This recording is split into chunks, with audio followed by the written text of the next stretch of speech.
إن الحمد لله نحمده ونستعينه ونستغفره ونعوذ بالله من شرور أنفسنا ومن سيئات أعمالنا من يهده الله فلا مضل له ومن يضلل فلا هادي له أشهد أن لا إله إلا الله وحده لا شريك له وأشهد أن محمدا عبده ورسوله قال الله تعالى في كتابه الكريم يا أيها الذين آمنوا اتقوا الله حق تقاته ولا تموتن إلا وأنتم مسلمون ثم أما بعد.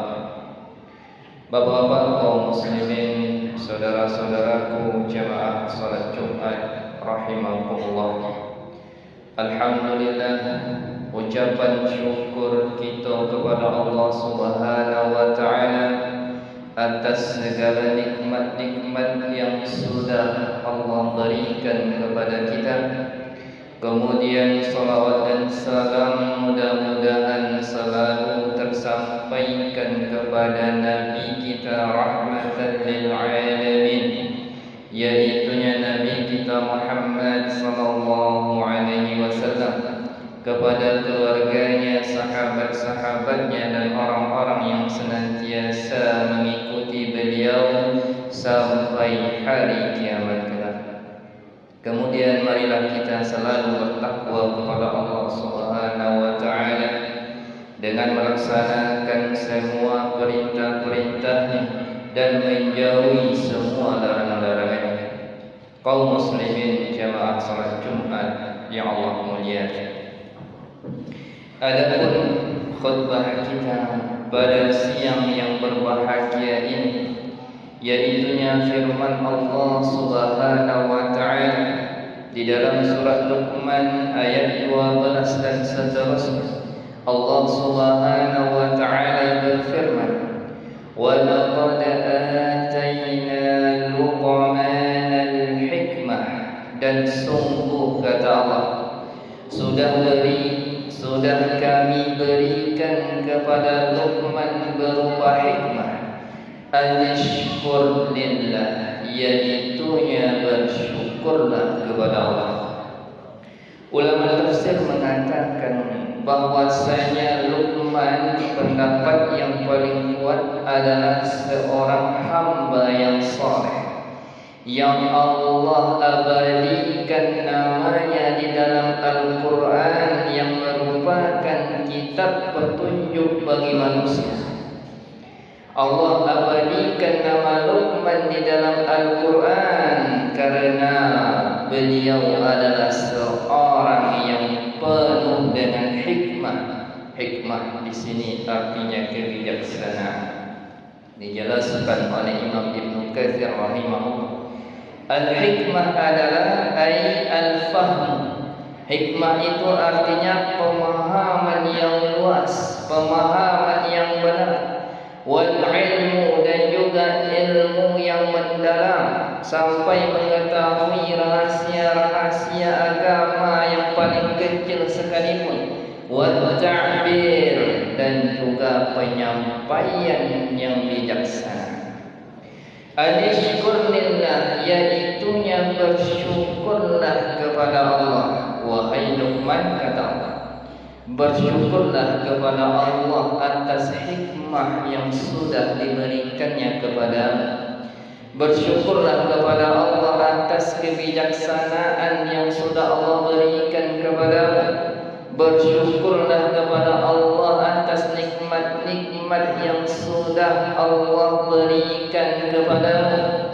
Karena kalau engkau bersyukur, Allah tambah nikmatnya. Wa may yashkur fa innama yashkuru li nafsi, kata Allah. Dan siapa saja yang bersyukur kepada Allah, maka hakikatnya dia bersyukur bersyukur untuk dirinya sendiri.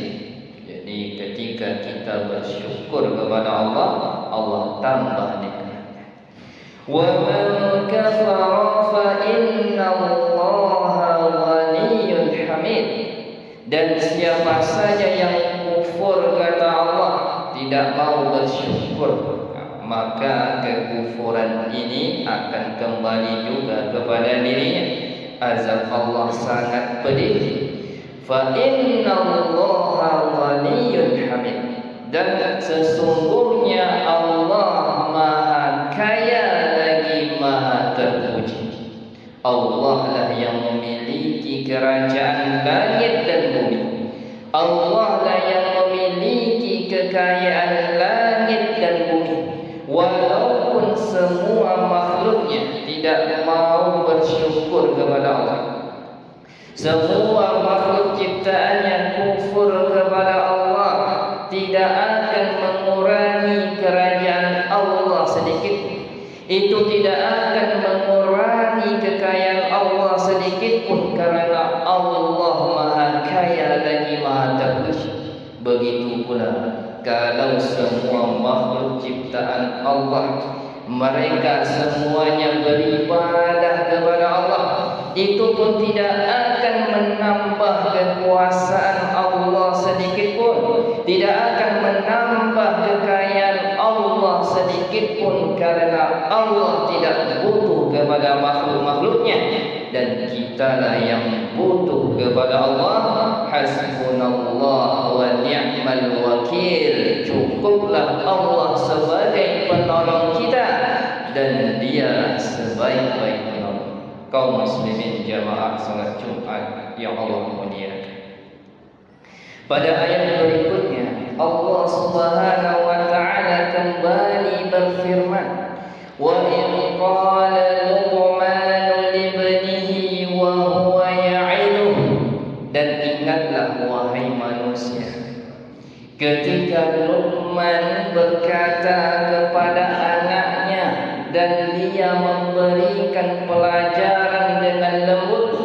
Memang nasihat itu harus disampaikan dengan lembut agar mudah diterima. Ya bunayya la tusyrik billah, inna syirka la zulmun azim. Apa kata Luqman ketika dia memberikan pelajaran yang baik kepada anaknya? Memang begitulah seorang bapak yang baik, seorang bapak yang saleh akan selalu memberikan pelajaran kepada anaknya, kepada buah hatinya.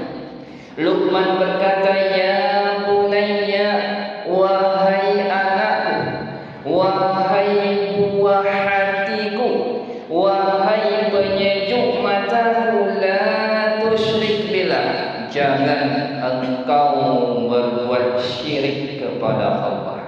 Inna syirka la zulmun azim. Sesungguhnya dosa kesyirikan itu termasuk kezaliman yang sangat besar di atas muka bumi.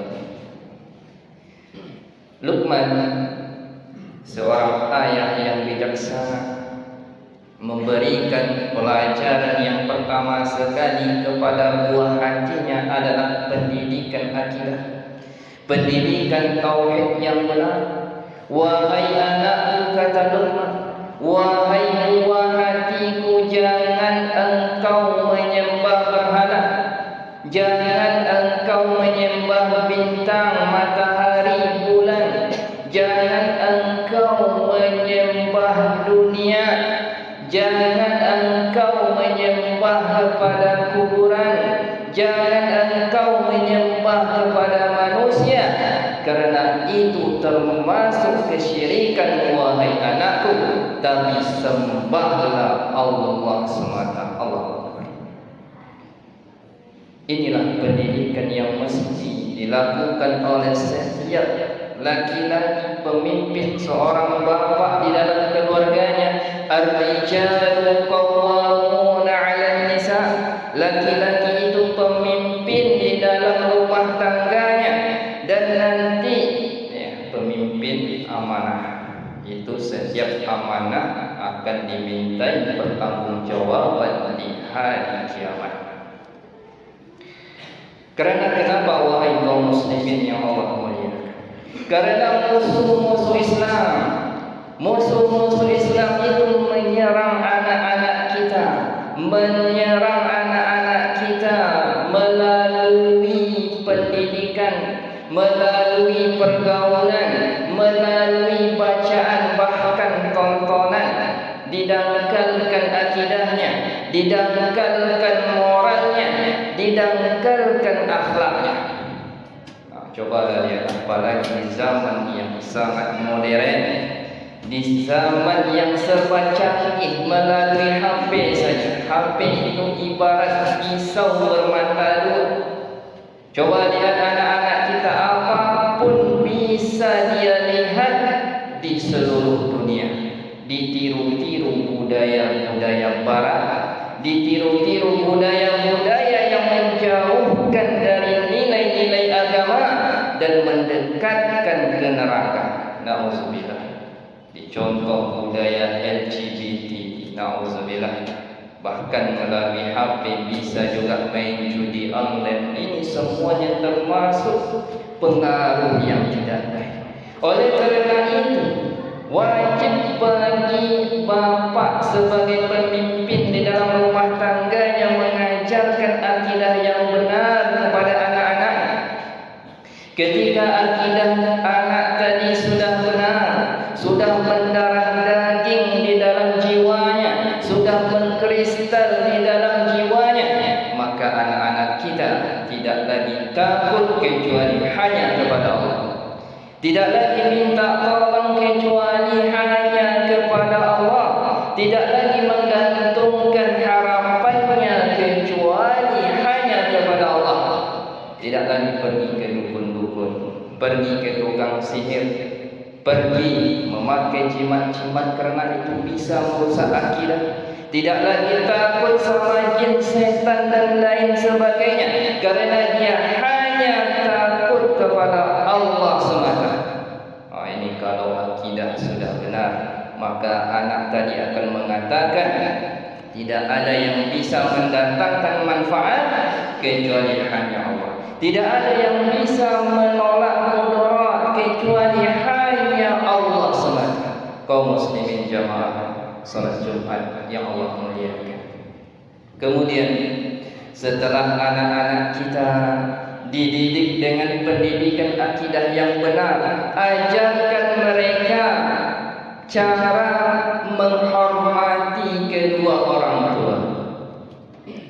Allah Subhanahu wa taala kembali melanjutkan firman-Nya, "Wa wassaynal insana biwalidayhi hamalathu ummuhu wahnan 'ala wahnin wa fisaluhu fi 'amain."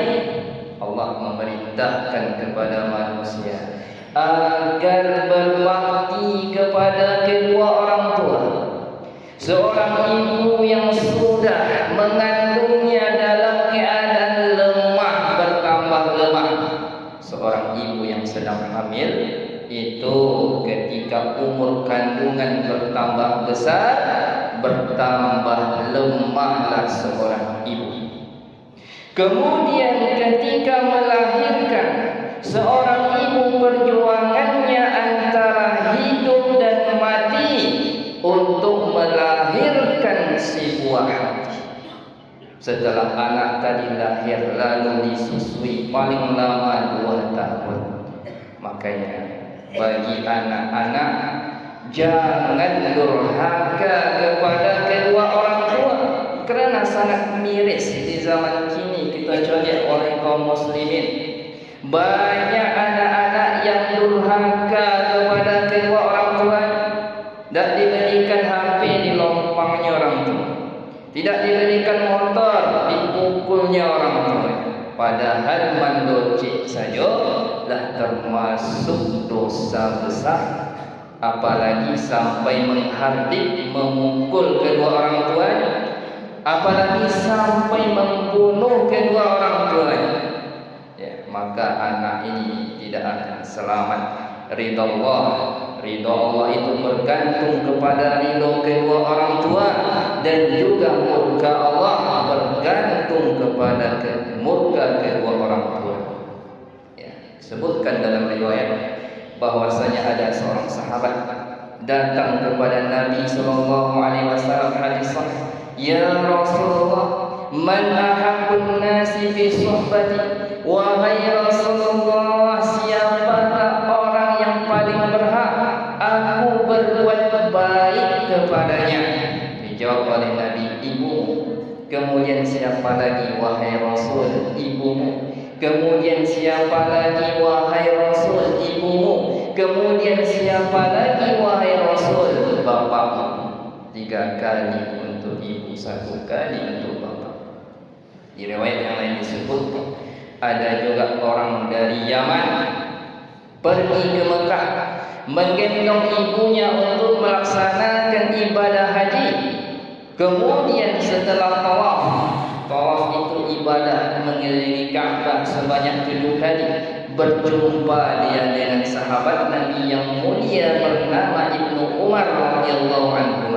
Orang ini bertanya, "Ya Ibnu Umar, wahai Ibnu Umar, aku sudah menggendong ibuku dari Yaman ke Mekah untuk menunaikan ibadah haji, dan aku pun sudah banyak berbuat baik kepada ibuku. Apakah aku sudah bisa membalas jasanya, wahai Ibnu Umar?" Apa jawaban sahabat Nabi? "La wallahi, tidak demi Allah. Bahkan 1 tetes darah yang keluar rasa sakit saat melahirkanmu, itu pun belum bisa engkau balas jasanya." Allahu Akbar. Makanya Allah melanjutkan, "Wa in jahadaka 'ala an tusyrika bima laysa laka bihi 'ilmun fala tuti'huma." Kalau seandainya kedua orang tua tadi memaksamu agar berbuat syirik, kedua orang tuanya belum dapat hidayah, belum masuk Islam, dipaksa anak tadi agar berbuat syirik, fala tuti'huma, jangan taati keduanya. Tidak ada ketaatan di dalam kemaksiatan. Ketaatan itu hanya di dalam perkara-perkara yang ma'ruf, yang baik.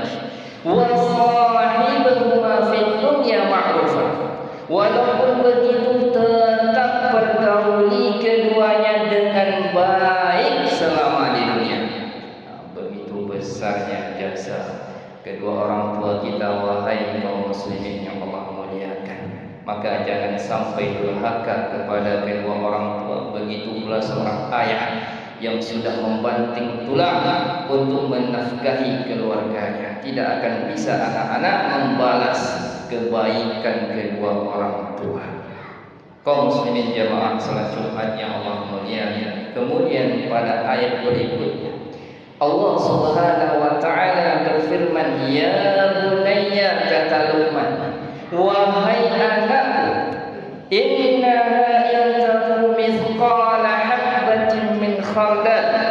Kalau seandainya ada 1 perbuatan saja, wahai anakku, besarnya hanya sebesar biji bayam, sangat kecil, fataku fi safra, kemudian perbuatan tadi terdapat di dalam batu, tak nampak sama orang, au fis samawat, atau terdapat di puncak langit yang paling tinggi, au fil ard, atau dibenamkan di dalam perut bumi, ya'ti bihallah, ketahuilah wahai anakku, Allah pasti akan mendatangkan balasannya. Innallaha latifun khabir, sesungguhnya Allah Maha halus lagi Maha teliti. Apa maksud ayat ini? Ini namanya pelajaran waskat, pengawasan malaikat. Wahai anak-anak, ketahuilah sesungguhnya malaikat selalu mengawasi kita. In khairan fa khairun wa in syarran fa syarrun. Jika engkau melakukan perbuatan baik, Allah balas dengan kebaikan. Kebaikan untuk dirimu sendiri. Jika engkau melakukan perbuatan buruk, maka keburukan juga untuk dirimu sendiri. Wahai anakku, Jangan engkau lalai dari pengawasan Allah.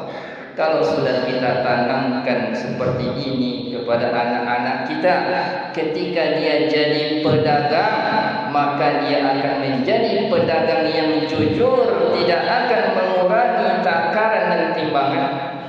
Ketika anak-anak kita jadi pegawai, dia akan jadi pegawai yang jujur, tidak akan mau korupsi, karena dia sadar Allah selalu mengawasinya. Di samping kanan kita ada malaikat, di samping kiri kita ada malaikat raqib dan atid selama 24 jam selalu memantau kita. Begitu canggih CCTV Allah Subhanahu wa taala. Kemudian kaum muslimin yang Allah muliakan, ya bunayya kataruhna, wahai anakku, wahai buah hatiku, aqimis shalah, dirikan salatlah, karena hubunganmu dengan Allah melalui salat. Dirikan salatlah. Begitulah keluarga muslim umur 7 tahun, anak-anak sunnah disuruh untuk salat. Di dalam agama kita, kalau 10 tahun juga belum salat, dipukul. Tapi bukan untuk menyakiti, namun untuk mendidik. Pada akhirnya Al-Quran membimbing kita, wasta'inu bis-sabri was-salah, mohon pertolonganlah kepada Allah dengan sabar dan salat. Wa'mur bil ma'ruf wa nha 'anil munkar. Wahai anakku, suruh orang-orang mengerjakan kebaikan dan cegah mereka dari berbuat mungkar. Inilah tugas kita di dalam masyarakat. Ya, membina yang ma'ruf, yang baik-baik kita bina, yang tidak baik kita cegah. Ini namanya amar ma'ruf nahi munkar, tentu dengan sesuai kesanggupan masing-masing. Karena jujur kaum muslimin yang Allah muliakan, kenapa terjadi musim kemarau? Ya, itu boleh jadi karena dosa-dosa kita yang sudah banyak kepada Allah. Dosa-dosa kita yang sudah menggunung kepada Allah. Orang yang tidak mau membayarkan zakatnya padahal hartanya sudah wajib zakat, itu juga salah satu sebab menyebabkan Allah enggan menurunkan rahmatnya, enggan menurunkan hujan. Begitu juga segala permusuhan, kedengkian, tidak ada perbaikan antara sesama, ya, tetangga, keluarga, masyarakat. Itu juga menyebabkan Allah enggan menurunkan hujan. Makanya banyak-banyak beristighfar, banyak-banyak memohon taubat kepada Allah, banyak-banyak meminta kerelaan agar kita kembali mendapatkan hujan yang lebat dari langit. Nabi Nuh alaihissalam berkata, faqultu astaghfiru rabbakum innahu kana ghaffara. Nabi Nuh berkata kepada kaumnya, wahai kaumku, mohon ampun kepada Allah, beristighfar kepada Allah, sesungguhnya Allah Maha Pengampun. Yursilis samaa 'alaikum midrara. Kalau kalian bertaubat kepada Allah, Allah turunkan curah hujan yang sangat lebat dari langit. Wa yumdidukum bi amwalin wa banin. Allah banyakkan harta kalian, Allah banyakkan anak-anak keturunan kalian, Allah jadikan kebun-kebun, sawah-sawah kalian menjadi subur. Jadi kalau kita kembali bertaubat kepada Allah, mudah-mudahan Allah kembali lagi menurunkan rahmatnya kepada kita. Karena ya, banyak dosa-dosa kita kepada Allah yang tidak terhitung banyak, maka kembalilah bertobat. Ya, kemudian kewajiban kita dalam masyarakat adalah amar ma'ruf nahi munkar, agar kampung kita, agar negeri kita, agar negara kita menjadi negara yang penuh dengan keberkahan, keamanan. Walau anna ahlal qura amanu wattaqau la fatahna 'alaihim barakatin minas sama'i wal ardh. Kalau seandainya penduduk suatu negeri beriman, bertakwa kepada Allah, Allah buka keberkahan dari langit dan juga dari bumi. Allah Akbar. Wasbir ala ma asabak, kata Luqman, bersabar wahai anak, bersabar terhadap apa-apa yang menimpamu ketika engkau melakukan amar ma'ruf nahi munkar. Banyak orang yang tidak suka, tapi bersabarlah. Inna dzalika min azmil umur, sesungguhnya yang demikian itu termasuk perkara yang sangat penting. Kaum muslimin jamaah salat Jumat yang Allah muliakan, mudah-mudahan Allah Subhanahu wa taala memaafkan semua kesalahan-kesalahan kita dan menjadikan negeri kita negeri yang berkah, yang mendapatkan curah hujan yang lebat dari langit. Hanyalah kepada Allah kita mengadu dan memohon, sesungguhnya Allah Maha Pengampun lagi Maha Penyayang. Aqulu ma tasma'un wa astaghfirullah li wa lakum wa lisairil muslimin fastaghfiruhu innahu huwal ghafurur rahim.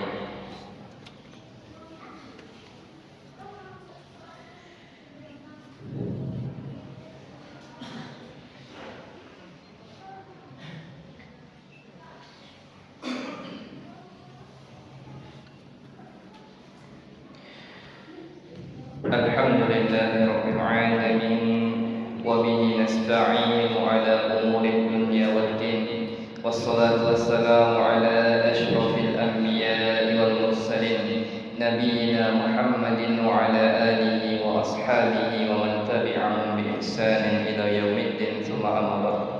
Bapak-bapak kaum muslimin, saudara-saudaraku jamaah salat Jumat rahimakumullah, dalam surat Al-Asr Allah Subhanahu wa taala berfirman, a'udzu billahi minasyaitonir rajim, bismillahirrahmanirrahim, wal 'asr, demi masa kata Allah, innal insana lafi khusr, sesungguhnya manusia benar-benar berada di dalam kerugian.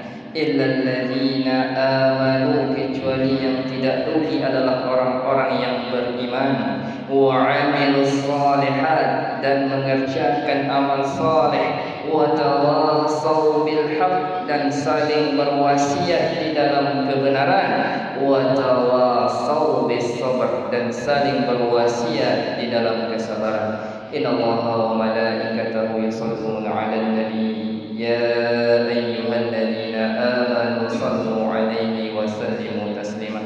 Allahumma salli ala Muhammad wa ala ali Muhammad kama sallaita ala Ibrahim wa ala ali Ibrahim innaka Hamidum Majid, wa barik ala Muhammad wa ala ali Muhammad kama barakta ala Ibrahim wa ala ali Ibrahim innaka Hamidum Majid. Allahumma ighfir lil muslimina wal muslimat wal mu'minina wal mu'minat al ahya'i minhum wal amwat innaka qaribun mujibud da'wat. Rabbana zalamna anfusana wa illam taghfir lana wa tarhamna lanakunanna minal khasirin.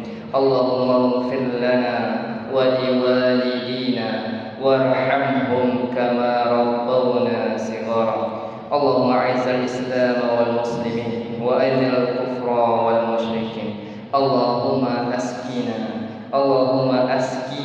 ghaithan mughitha. Allahumma askina ghaithan mughitha, mari'an mari'a, nafi'an ghayra dharin, ajilan ghayra ajilin. Rabbana atina fid dunya hasanah wa fil akhirati hasanah wa qina adzaban nar.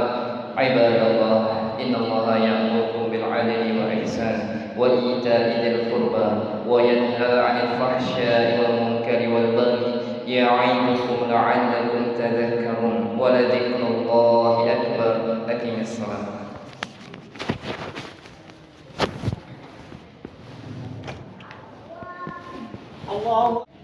Innal hamdalillah nahmaduhu wa nasta'inuhu wa nastaghfiruh wa na'udzu billahi min shururi anfusina wa min sayyiati a'malina. Man yahdihillahu fala mudilla lahu wa man yudlil fala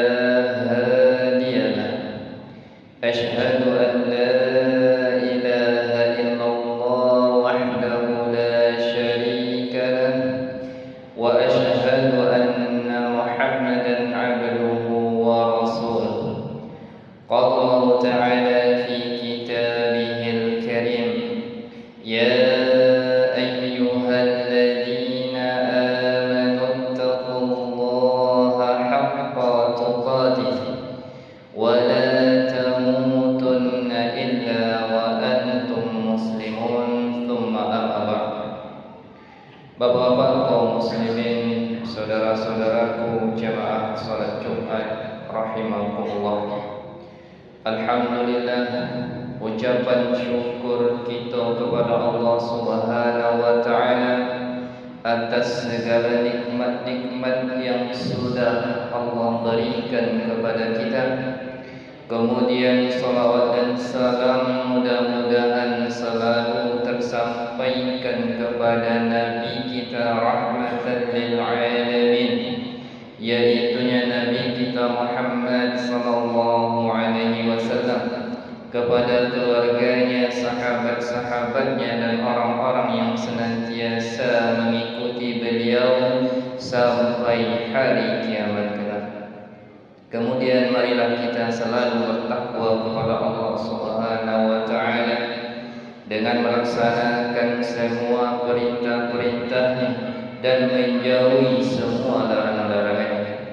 Kaum muslimin jamaah salat Jumat yang Allah muliakan, adapun khutbah kita pada siang yang berbahagia ini, yaitunya firman Allah Subhanahu wa taala di dalam surat Luqman ayat 12 dan seterusnya.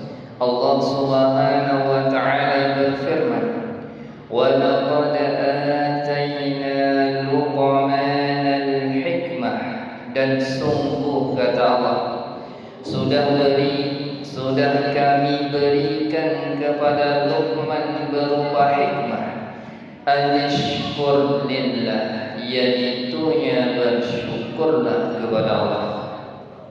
Ulama tafsir mengatakan bahwasanya Luqman pendapat yang paling kuat adalah seorang hamba yang saleh yang Allah abadikan namanya di dalam Al-Quran, yang merupakan kitab petunjuk bagi manusia.